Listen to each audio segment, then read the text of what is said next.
أعوذ بالله من الشيطان الرجيم يا أيها الإنسان ما غرك بربك الكريم.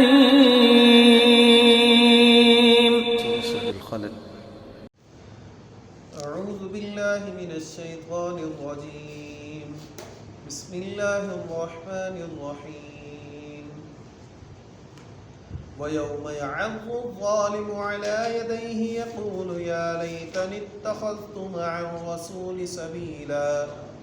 يا ويلتى ليتني لم أتخذ فلانا خليلا لقد أضلني عن الذكر بعد إذ جاءني وكان الشيطان للإنسان خذولا وقال الرسول يا رب إن قوم اتخذوا هذا القرآن مهجورا وكذلك جعلنا لكل نبي عدوا من المجرمين وكفى بربك هاديا ونصيرا وقال الذين كفروا لولا نزل عليه القرآن جملة واحدة كذلك لنثبت به فؤادك ورتلناه ترتيلا ولا يأتونك بمثل إلا جئناك بالحق وأحسن تفسيرا الذين يحشرون على وجوههم إلى جهنم أولئك شر مكانا وأضل سبيلا. اللهم انفعنا بما علمتنا وعلمنا ما ينفعنا وزدنا علما. اللهم أرنا الحق حقا وارزقنا اتباعه وارنا الباطل باطلا وارزقنا اجتنابه.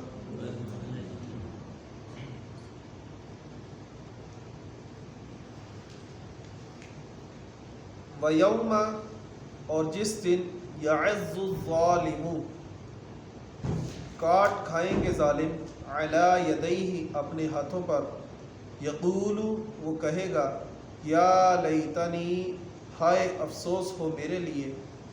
اتخذت میں پکڑتا مع الرسول سبیلا رسول کے ساتھ کچھ راستہ. یا ویلتا ہائے افسوس میرے لیے لیتنی کم بختی میری لم اتخذ نہ پکڑتا میں فلانا خلیلا فلاں شخص کو دوست. لقد اضلنی البتہ تحقیق گمراہ کر دیا اس نے مجھے عن الذکر ذکر سے بعد اذ جاءنی اس کے بعد کہ جب وہ میرے پاس آ گیا. وکان الشیطان اور ہمیشہ سے ہے شیطان للانسانی انسان کے لیے خذولا چھوڑ دینے والا. وقال الرسول اور کہیں گے رسول یا ربی اے میرے رب ان قومی بے شک میری قوم نے اتخذوا بنایا ھذا القرآن اس قرآن کو مہجورا چھوڑا ہوا. وکذالک اور اسی طرح جعلنا ہم نے بنایا لکل نبی ہر نبی کے لیے عدوا دشمن من المجرمین مجرموں میں سے. وکفا بربک اور کافی ہے آپ کا رب ہادیا ہدایت دینے والے ونصیرا اور مددگار. وقال الذین کفروا اور کہا ان لوگوں نے جنہوں نے کفر کیا لولا نزل کیوں نہیں نازل کیا گیا علیہ ان پر القرآن قرآن جملۃ واحدہ یک بارگی ایک ہی مرتبہ. کذالک اسی طرح لنثبت تاکہ ہم ثابت کر دیں بھی اس کے ساتھ فؤادک آپ کے دل کو ورتلناہ اور خوب ٹھہر ٹھہر کر ہم نے پڑھایا اس کو ترتیلا ٹھہر کر سنانا پڑھانا. ولا یأتونک اور نہیں وہ لاتے آپ کے پاس بمثل کوئی بھی مثال الا مگر جئناک بالحق ہم آپ کے پاس حق لے آتے ہیں واحسن تفسیرا اور اس سے اچھی تفسیر الذین وہ لوگ یحشرون جو اکٹھے کیے جائیں گے علی وجوہہم ان کے چہروں کے بل الی جہنم جہنم کی طرف اولئک یہی وہ لوگ ہیں شر مکانا برے مکان کے اعتبار سے واضل سبیلا اور زیادہ راستے سے گمراہ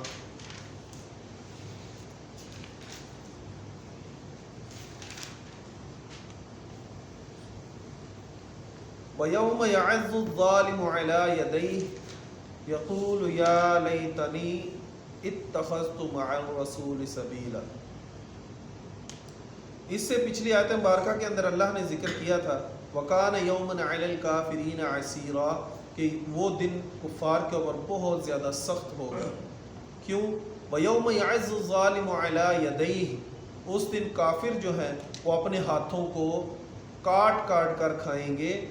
اور کہیں گے کیا یا لیتنی اتخذت مع الرسول سبیلا یہاں آپ دیکھیں یا لیتنی ہائے افسوس میرے لیے اتخذت مع الرسول میں پکڑتا رسول کے ساتھ سبیلا کچھ راستہ یہ اس وقت کی بات ہے جب کفار دیکھیں گے کہ دنیاوی اعتبار سے جو مسلمان تھے جو لوگ مسلمان تھے لیکن دنیاوی اعتبار سے ان کے اندر بہت زیادہ کمیاں کوتاہیاں تھیں ایمان کامل نہیں تھا دنیاوی اعتبار سے بہت زیادہ وہ غلطیوں کے اندر مبتلا تھے لیکن بہرحال ان کے اندر ایمان اللہ کا بھی موجود تھا آخرت کے دن کا بھی موجود تھا نبی علیہ الصلوۃ والسلام کے رسالت کا بھی وہ بالکل اقرار کرتے تھے نمازیں وغیرہ پڑھتے تھے لیکن اپنے اعمال ان کے اتنے اچھے نہیں تھے وہ لوگ بھی جنت سے نکلنا شروع ہو گئے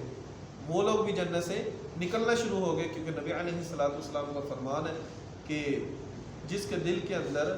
ذرہ برابر بھی ایمان ہوگا اللہ تبارک و تعالیٰ اس کو بھی دوزخ سے نکال دے گا سب لوگوں کو جنت کے اندر ڈال دے گا تو جب یہ لوگ دیکھیں گے کہ وہ لوگ بھی جنت میں جانا شروع ہو گئے ہیں گل الٹ ہو گئی کہ نہیں کوئی بھی نہیں بولیا میں کہا پتہ نہیں انہیں ہم اپنے بیٹھے جو لوگ بھی ذرہ برابر بھی ان کے دل کے اندر ایمان ہوگا ان کو اللہ تبارک و تعالی دوزخ سے نکال دے گا تو جب یہ لوگ دیکھیں گے کہ سارے لوگ جن کے دل کے اندر ذرہ برابر بھی ایمان ہے وہ بھی یہاں سے نکلتے جا رہے ہیں ہم پھر اس وقت یہ افسوس کریں گے کاش کہ ہم رسول کے ساتھ کچھ ہی راستہ پکڑ لیتے کچھ نہ کچھ ہم ان کی بات مان لیتے چلو ساری باتیں نہ ہم مانتے چلو جو ماننے والی تھی جو حق پر تھی جن کو ماننے سے ہمیں کچھ نقصان نہیں ہوتا تھا چلو ان کو کچھ نہ کچھ کو تو ہم مان لیتے تو آج کیا ہوتا کہ ہمارے دل کے اندر بھی جو کچھ ایمان ہوتا تو اللہ تبارک و تعالی ہمیں بھی دوزخ سے نکال کر جنت کا پروانہ جاری کر دیتے یا ویلتا لیتنی ہائے افسوس کمبختی میری لم اتخذ فلانا خلیلا کہ میں فلاں شخص کو اپنا دوست نہ بناتا اب یہاں آپ دیکھیں کہ قرآن مجید کے اندر واضح طور پر دوزخیوں کے اپنے لیے جو الفاظ جو ان کے لیے افسوس کے مقام ان کے اندر سے ایک مقام کیا اللہ نے ذکر کیا لم اتخذ فلانا خلیلا کہ میں فلاں شخص کو اپنا دوست نہ بناتا کیونکہ نبی علیہ الصلوۃ والسلام نے فرمایا الرجل علی دین خلیلہ فلینظر احدکم من یخالل کہ ہر آدمی اپنے دوست کے دین پر ہوتا ہے تو آپ نے جس کسی کو بھی دیکھنا ہے نا کہ وہ کیسا ہے تو آپ اس کے دوست کو دیکھ لو کہ جس کے ساتھ اس کی یاری ہے تو آپ دیکھ لو اگر وہ آوارہ لڑکوں کے ساتھ پھرتا ہے تو یہ بھی آوارہ لڑکا ہوگا اگر وہ محنتی لڑکوں کے ساتھ پھرتا ہے محنتی لڑکوں کی مجالس کے اندر بیٹھتا ہے تو یہ محنتی ہوگا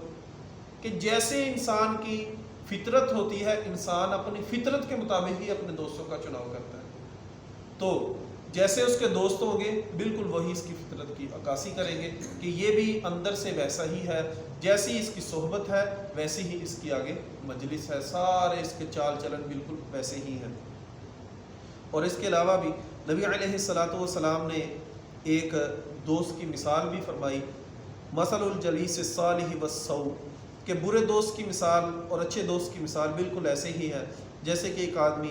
کستوری کو بیچنے والا، تو کیا ہوگا کہ اگر آپ اس کے پاس بیٹھیں گے تو وہ آپ کو کستوری کو بیچتا ہے یا خوشبو کو بیچتا ہے، آپ اس کے پاس بیٹھیں گے، یعنی دوستی ہے آپ کی اس کے ساتھ، تو کیا ہوگا کہ وہ آپ کو تحفے میں دے دے گا۔ اگر وہ آپ کو تحفے میں خوشبو دے گا تو آپ کا فائدہ ہے، اگر تحفے میں نہیں دیتا تو آپ کے پاس پیسے ہیں، آپ اسے خرید لیں گے، آپ اس کے پاس بیٹھیں گے، اچھی اچھی خوشبوئیں سونگیں گے، جو آپ کو اچھی لگے گی آپ اسے خرید لیں گے، پھر بھی آپ کا فائدہ ہے۔ اگر نہ وہ آپ کو تحفہ دے، نہ آپ اس سے خرید سکیں، تو ہوگا کیا؟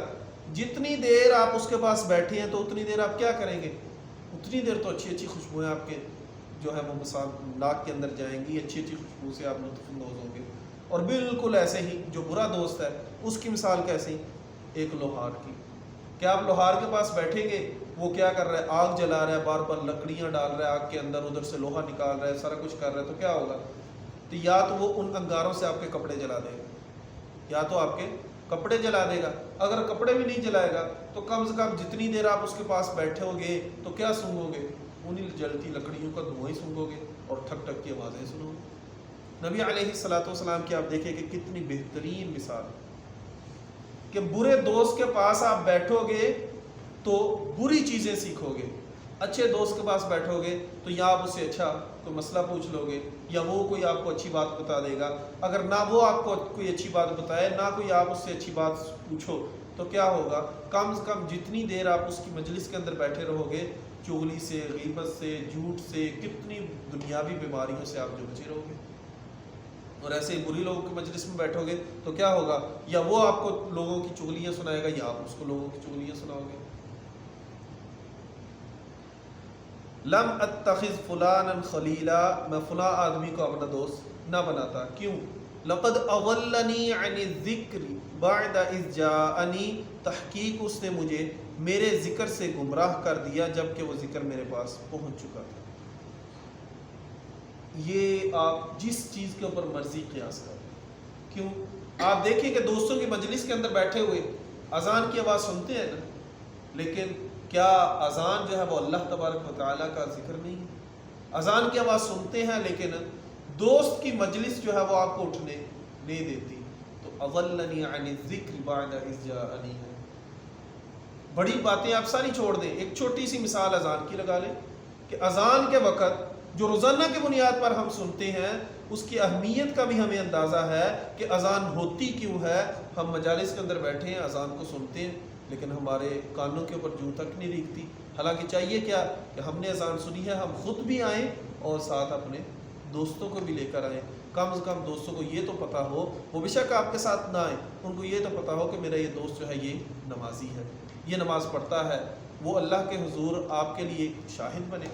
کہ واقعتاً یہ آدمی نمازی ہے۔ اور اگر اس کو دوسرے معنی کے اندر لیں تو یہ کیا کہ کفار مکہ کے اندر بھی آپ دیکھ لیں بہت سارے لوگ جو تھے وہ ایمان قبول کرنا چاہتے تھے، بہت سارے لوگ ایمان قبول کرنا چاہتے تھے، لیکن یاری دوستی کی بنا پر انہوں نے ایمان قبول نہیں کیا تھا کہ لوگ کیا کہیں گے۔ آج بھی ہمارے معاشرے کے اندر بہت سارے کام خوشی کے موقع پر ہو یا غمی کے موقع پر ہم بہت سارے کام کیوں کرتے ہیں کہ ہمیں حق کا پتہ ہے، حدیث رسول ہمارے پاس پہنچ چکی ہے، ہم اس کو اچھے طریقے سے جانتے ہیں، حتیٰ کہ جاننے کی کیفیت بعض دفعہ یہ بھی ہوتی ہے کہ وہ معاملہ میرے ساتھ نہ پیش ہو تو میں آپ کو بڑے اچھے طریقے سے اس کو بریف کروں گا، بڑے اچھے طریقے سے آپ کو بیان کروں گا، لیکن وہی معاملہ جب میرے ساتھ ہو جائے تو میں کیا کہوں گا؟ یار پھر رشتہ داری بھی تو ہوتی ہے، تو میں جس کو بیان کر رہا ہوں اس کی کوئی رشتہ داری نہیں، جیسے میں مجبور ہوں ویسے وہ بھی مجبور ہے۔ دوسروں کا ہم بہت زیادہ نصیحت کرتے ہیں لیکن اپنے طور پر ہمیں رشتہ داریاں یاد آ جاتی ہیں، دوست احباب کی مجالس جو ہم نے خود جہاں جا کر لطف اندوز ہوئے ہیں وہ مجالس ہمیں پھر بعد میں تنگ کرتی ہیں کہ جیسے ہم گئے ہیں ان کے مواقع کے اوپر تو وہ بھی تو آئیں گے نا۔ تو دنیاوی معاملات کے اندر آپ دیکھیں خوشی کے موقع پر اور غمی کے موقع پر کتنی احادیث مبارکہ کا ہم جو ہے وہ مذاق اڑاتے ہیں اور علل اعلان ان کی ہم مخالفت کرتے ہیں صرف یاری دوستی کی بنا پر۔ وَكَانَ الشَّيْطَانُ لِلْإِنسَانِ خَذُولًا، اور شیطان جو ہے کانا جو ہے وہ استمرار کے معنی کے اندر آتا ہے، ہمیشہ سے شیطان ایسا ہی ہے کہ جب انسان برا کام کرتا ہے تو یہ کیا کرتا ہے؟ خذولا، اس کو چھوڑ کر بھاگ جاتا ہے۔ پیچھے اللہ تبارک و تعالی نے سورہ ابراہیم کے اندر قدر تفصیل سے ذکر کیا کیا وقال الشیطان لما قضی الامر ان اللہ وعدکم وعد الحق ووعدتکم فاخلفتکم. جنہوں نے وہ درس سنا ہوگا وہ بہت اچھے طریقے سے اس بات کو سمجھیں گے کہ شیطان جو ہے وہ کیا کہتا ہے. ان اللہ وعدکم وعد الحق، اے غافل انسان، اللہ نے تیرے ساتھ بہت سچا وعدہ کیا تھا. ووعدتکم فاخلفتکم، میرے ساتھ بھی وعدہ کیا، میں نے مخالفت کی اس کی. وما کان لی علیکم من سلطان، تمہارے لیے میرے پاس کوئی دلیل نہیں ہے. الا ان دعوتکم، صرف میں نے تمہیں بلایا. فاستجبتم لی، تو تم نے میری دعا کو، میری پکار کو سنا. میں نے صرف تمہیں کہا تھا یہ غلط کام کرو، تم میرے پیچھے لگے، تم نے غلط کام کیے. فلا تلومونی ولوموا انفسکم، اب یہ اپنے غلط کام میرے اوپر نہ تھوپو، یہ غلط کاموں کے تم خود ہی ذمہ دار ہو. فلا تلومونی ولوموا انفسکم، کہ یہ ملامت تمہارے لیے ہے، اپنے گناہوں کی ملامت اپنے پاس رکھو، میرے اوپر نہ ملامت کرو. ہمارا کیا ہوتا ہے، کوئی بھی غلط کام ہو جائے تو ہم کیا کہتے ہیں، او یار شیطان کے بہکاوے میں آ گئے تھے. تو شیطان تو کیا کہہ رہا ہے کہ مجھے نہ ملامت کرو، میں نے تو صرف کہا تھا، میں پکڑ کے تو نہیں لے کے گیا. کبھی پتہ چلا ہو کسی کو شیطان پکڑ کے لے گیا گناہ کرنے کے لیے، شیطان نے کسی کو زدو کیا ہو گناہ کرنے کے لیے، مارا پیٹا ہو، نہیں. شیطان صرف دل کے اندر وسوسہ ڈالتا ہے، اس برے کام کو آپ کے سامنے مزین کر کے پیش کرتا ہے. وَإِذْ زَيَّنَ لَهُمُ الشَّيْطَانُ أَعْمَالَهُمْ، کہ شیطان ان کے سامنے مزین کر کے اعمال پیش کرتا ہے، اور ہم کیا کرتے ہیں، اس کو کر گزرتے ہیں اور نام شیطان کا لگا دیتے ہیں، اور وہ بھی آگے سے انکار کر دیتا ہے کہ بھائی میں نے تو صرف آپ کو کہا تھا، کیا آپ نے، اس لیے ملامت مجھے نہ کرو، خود ہی ذمہ دار ہو اس کے. وقال الرسول یا رب، اور رسول کہیں گے یا رب، اے میرے رب، اے میرے رب، ان قومی، بے شک میری اس قوم نے، اتخذوا هذا القرآن مہجورا، بنا دیا تھا اس قرآن کو چھوڑا ہوا، کہ ہماری اس قوم نے قرآن مجید کو بالکل ترک کر دیا، چھوڑا ہوا بنا دیا. آپ غور کریں کہ اس امت محمدیہ کے اندر جتنے بھی لوگوں کو آپ واعظ و نصیحت کریں گے نا، تو ان کا سب سے بڑا جو سہارا ہے وہ کیا ہے، ربی امتی آکھن ہر ویلے، کہ ہر وقت نبی علیہ السلام امتی امتی کہتے رہے، اس لیے ہمیں وہ بخشوا لیں گے. ہر وقت نبی علیہ السلام امت امت کی دعا کرتے رہے، اور وہ شافع مشفع ہیں، ان کی شفاعت جو ہے وہ قبول کی جائے گی، اور اللہ تبارک و تعالیٰ ان کی سفارش کو مانتے ہوئے ہمیں بخش دیں گے. کیا ان کے سامنے یہ آیت بارکہ موجود نہیں ہے کہ وہی جن کو ہم اپنا سفارشی کہتے ہیں، وہی جب اللہ کے دربار میں کھڑے ہو کے کہیں گے یا رب ان قومی، اے میرے رب میری اس قوم نے، اتخذوا هذا القرآن مہجورا، اس قرآن کو چھوڑا ہوا بنا دیا تھا. کہ جیسے کوئی بات ہوتی ہے نا، جیسے عام طور پر ہم بھی کہہ دیتے ہیں چھڑ یار یہ بات کرتے ہی نہیں ہے. عمومی طور پر کیا ہوتا ہے کہ جو بات کسی مجلس میں کرنے والی ہی نہ ہو تو ہم اس کو کیا کہتے ہیں، چھوڑو یار یہ بات یہاں کرنے والی نہیں ہے. تو یہاں بھی اللہ نے بالکل وہی کہا کہ مہجورہ، انہوں نے قرآن کو ایک چھوڑی ہوئی چیز بنا دیا تھا، کہ اس کا اپنی مجالس کے اندر، اپنی محافل کے اندر، اپنے گھروں کے اندر، اپنے قلوب و اذہان کے اندر کبھی اس کا ذکر ہی نہیں کیا. قرآن مجید کو کبھی پڑھا ہی نہیں، اس کے اوپر عمل پیرا ہونا تو بہت دور کی بات تھی. اور آپ دیکھ لیں تقریباً ہمارے مسلمانوں کے کتنے گھرانے ایسے ہیں جہاں قرآن مجید جب دلہن کو رخصت کیا گیا، اس کے سر کے اوپر غلاف کے اندر بھیجا گیا، اور وہ آگے سے دلہن بھی، اس کو مولا خوش رکھے، اس نے بھی جا کے اسی غلاف کے اندر جو ہے وہ سب سے اوپر رکھ دیا، اور ادھر ہی گرد پڑی ہوئی ہے، ادھر ہی گرد پڑی ہوئی ہے، کوئی بھی اٹھانے والا اس کو نہیں ہے. اگر اٹھایا بھی تو ایک نئے غلاف کے لیے، نیا غلاف اس کے اوپر چڑھایا تو پھر رکھ دیا. تھوڑے دن پہلے سوشل میڈیا کے اوپر بھی ایک میسیج بہت چلتا تھا کہ قرآن مجید کے بارے میں تھا کہ قرآن مجید کے کسی نے نا بچے کو پیسے دیے کہ بچے یہ پیسے نہ جا کے چھپا لو، کہیں رکھ دو، تو اس نے پیسے رکھ دیے. وہ اگلے دن ڈھونڈتے پھرے، ہر جگہ ڈھونڈا، پیسے نہیں ملے. تو بڑے پریشان ہوئے کہ بچے نے یار پیسے کہاں رکھ دیے، پیسے نہیں مل رہے. بچہ اسکول گیا ہوا تھا، یہ کہیں گیا ہوا تھا. جب بچہ واپس گھر آیا تو اس سے پوچھا یار تم نے پیسے کدھر رکھے تھے؟ سارا گھر ہم نے چھان مارا، ہمیں پیسے نہیں ملے، کدھر رکھے تھے؟ تو اس نے آگے سے کیا جواب دیا، میں نے قرآن مجید کے اندر رکھے تھے. پوچھا بھی ادھر کیوں رکھے تھے؟ کہتا مجھے پتا ہے اس کو کوئی کھولتا ہی نہیں ہے، اس لیے میں نے ادھر رکھ دیے کہ ادھر سے کوئی اٹھائے گا ہی نہیں. یہ ہمارے مسلمانوں کے گھروں کا حال ہے کہ بچے کو بھی پتا ہے کہ قرآن مجید کو کھولے ہوئے میرے گھر میں اتنا عرصہ ہو گیا ہے تو میں نے پیسے چھپا کے رکھنے تو کدھر ہے؟ قرآن مجید کے اندر اس کو کسی نے کھولنا ہی نہیں ہے، پیسے کسی نے اٹھانے ہی نہیں، بالکل محفوظ جگہ. آپ دیکھ لیں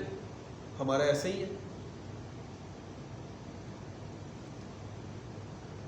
وَكَذَلِكَ جَعَلْنَا لِكُلِّ نَبِيٍّ عَدُوًّا مِّنَ الْمُجْرِمِينَ. وَكَذَلِكَ اور اسی طرح جعلنا ہم نے بنایا لِكُلِّ نَبِيٍّ ہر نبی کے لیے عَدُوًّا مِّنَ الْمُجْرِمِينَ مجرموں میں سے دشمن،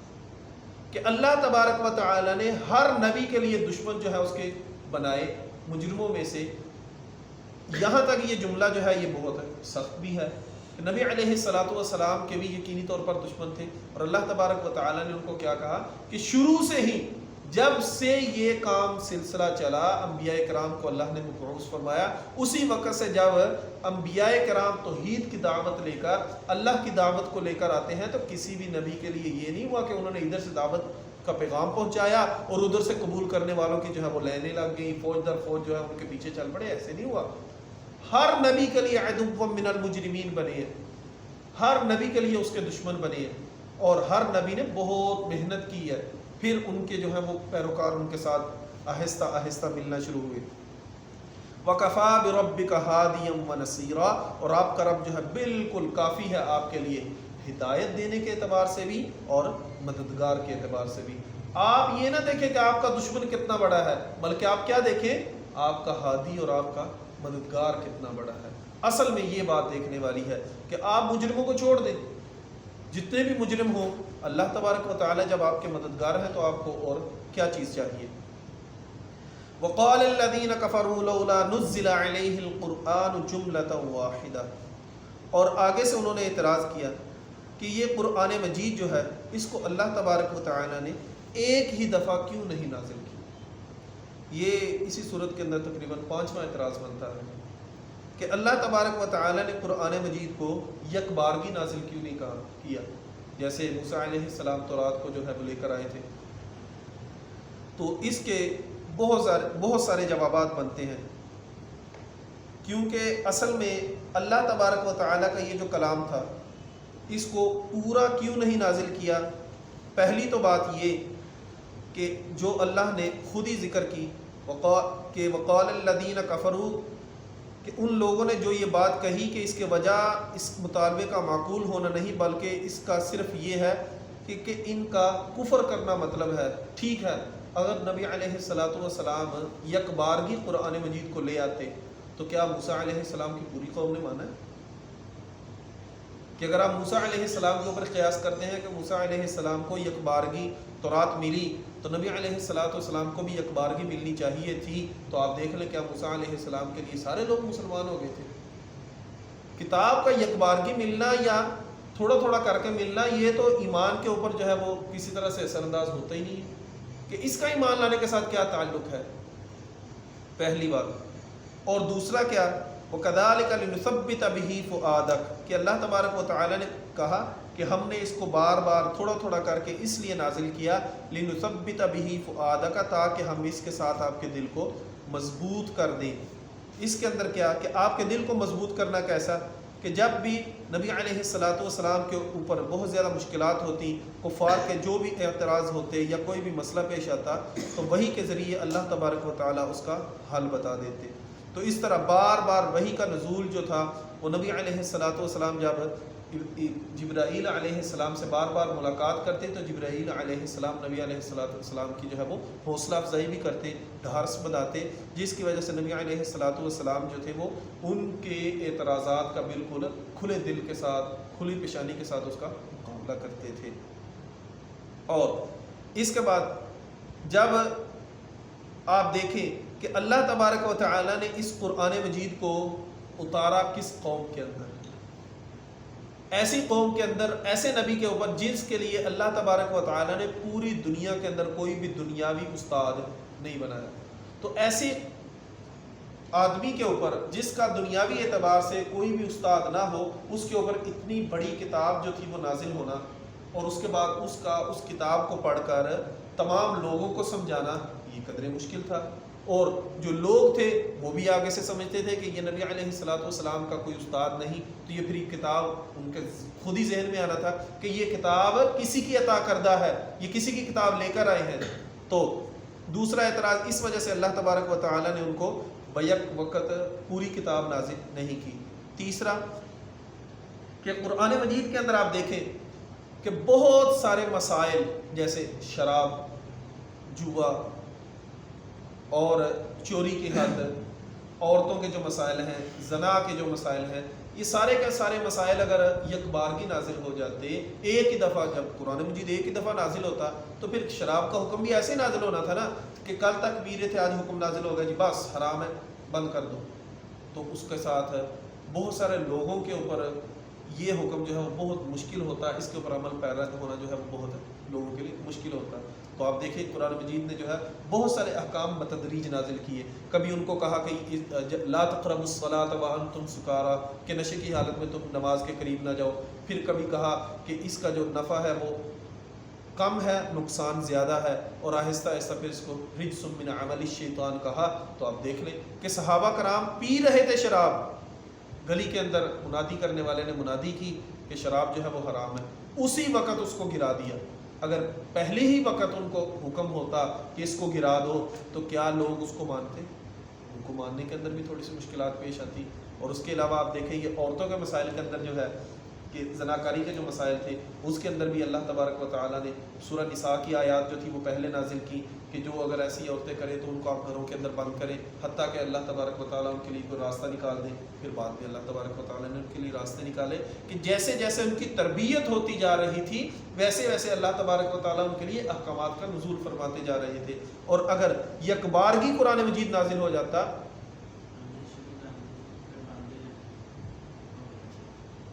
ہوگی بات،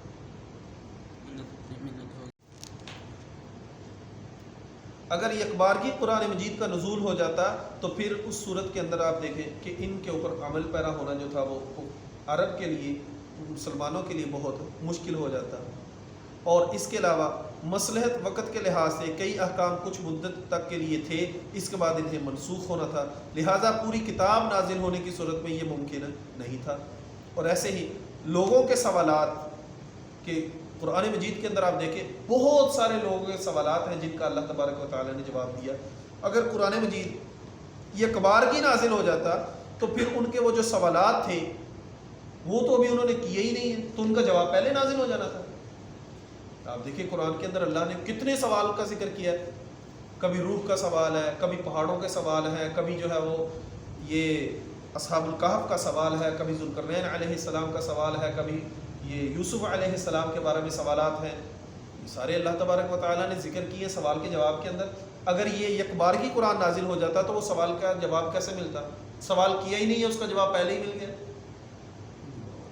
اور اس کے بعد آپ دیکھیں کہ عرب لوگ جو تھے وہ امی تھے، اور ان کا زیادہ کام کیا تھا کہ لکھنا پڑھنا وہ نہیں جانتے تھے، صرف بات کو دلوں کے اندر محفوظ رکھتے تھے، یاد رکھتے تھے، اور یاد رکھ کے وہ ایک دل سے دوسرے دل لے آگے، ایسے تیسرے کے اندر ایسے کہ ایک سے دوسرا یاد کرتا، دوسرے سے تیسرا یاد کرتا، تیسرے سے چوتھا یاد کرتا۔ اگر قرآن مجید کو یکبارگی نازل کر دیا جاتا تو پھر اس کو یاد کرنا جو تھا وہ بھی صحابہ کرام کے لیے بہت مشکل ہو جاتا۔ اور آپ دیکھیں کہ صحابہ کرام کی کیا حالت تھی کہ جیسے ہی اللہ تبارک و تعالیٰ کوئی بھی قرآن نازل کرتے تو نبی علیہ الصلاۃ والسلام کاتب وحی سے اس کو لکھوا لیتے، تو فوراً سے بہت سارے صحابہ کی تعداد جو تھی وہ فوراً سے اس کو یا تو زبانی یاد کرنے کی صورت کے اندر اس کو یاد کرتے، یا اس کو لکھنے کی صورت کے اندر کبھی کہیں لکھ لیتے، کہ ان کا اس کے اندر بہت زیادہ شوق تھا اور وہ یہ کام بڑھ چڑھ کر کرتے تھے۔ اور اس کے علاوہ بھی اللہ تبارک و تعالیٰ کے جو تھے اس کے اندر ایک یہ تھا وَقُرْآنًا فَرَقْنَاهُ لِتَقْرَأَهُ عَلَى النَّاسِ عَلَى مُقْسٍ وَنَزَّلْنَاهُ تَنزِيلًا، کہ اس قرآن کو ہم نے جدا جدا کر کے نازل کیا تاکہ تم اسے لوگوں پر ٹھہر ٹھہر کر پڑھو، اور ہم نے جو نازل کیا ہے اس کو بھی بالکل تھوڑا تھوڑا نازل کیا کہ جیسے جیسے احکامات ویسے ویسے ہی آپ اس کو نازل کریں. اور ساتھ ہی ورتلناہ ترتیلا، جو خود ہی اللہ تبارک و تعالیٰ نے ذکر کیا کہ اصل میں اللہ تبارک و تعالیٰ کا یہاں مقصد کیا تھا کہ اس کو بالکل آہستہ آہستہ اللہ نازل کرے اور آہستہ آہستہ آپ لوگوں کو پڑھ کر سنائیں، اور جیسے جیسے آپ ان کو پڑھ کر سنائیں ویسے ویسے انما المؤمنون الذین اذا ذکر اللہ وجلت قلوبہم واذا تلیت علیہم آیاتہ زادتہم ایمانا، کہ جیسے جیسے یہ قرآن مجید کو سنیں گے ان کے ایمان کے اندر بھی ویسے ویسے اضافہ ہوتا چلا جائے گا. اور وَلَا يَأْتُونَكَ بِمَثَلٍ إِلَّا جِئْنَاكَ بِالْحَقِّ، اور جب بھی یہ آپ کے پاس کوئی بھی اعتراض لے کر آئیں گے تو ہم کیا کریں گے؟ جِئْنَاكَ بِالْحَقِّ، ہم اس کے مقابل میں حق لے کر آئیں گے. یہ آپ کے پاس اعتراض لائیں گے اور ہم حق لے کر آئیں گے. وَأَحْسَنَ تَفْسِيرًا، اور بہترین اس کی تفسیر ہوگی کہ جو آپ کو بالکل اچھے طریقے سے جو ہے وہ اس کی وضاحت فرما دیں گے. الَّذِينَ يُحْشَرُونَ عَلَى وُجُوهِهِمْ، وہ لوگ جن کو اللہ تبارک و تعالی روز قیامت چہرے کے بل اکٹھا کریں گے. اور یہاں آپ دیکھیں کہ اس کے بارے میں نبی علیہ الصلوۃ والسلام سے سوال کیا گیا کہ اے اللہ کے نبی، کیا آدمی چہروں کے بل پہ چل سکتے ہیں؟ تو نبی علیہ الصلوۃ والسلام نے اس کا جواب دیا کہ جیسے جو اللہ انسان کو پاؤں پر چلانے پر قادر ہے نا، وہ چہرے کے بل چلانے پر بھی پوری طرح قادر ہے. اور یقینی طور پر اگر اللہ نے کہا یحشرون علی وجوہہم، کہ وہ چہروں کے بل چل کر آئیں گے الی جہنم، جہنم کی طرف، تو وہ چہروں کے بل ہی، کہ ان کے سر نیچے ہوں گے، پاؤں پر ہوں گے، چہروں کے بل چل کر آئیں گے. اولئک شر مکانا، یہ بہت بری جگہ ہے، بدترین مقام ہے. واضل سبیلا، اور گمراہ ترین راہ والے لوگ ہیں. وآخر دعوانا الحمدللہ رب العالمین.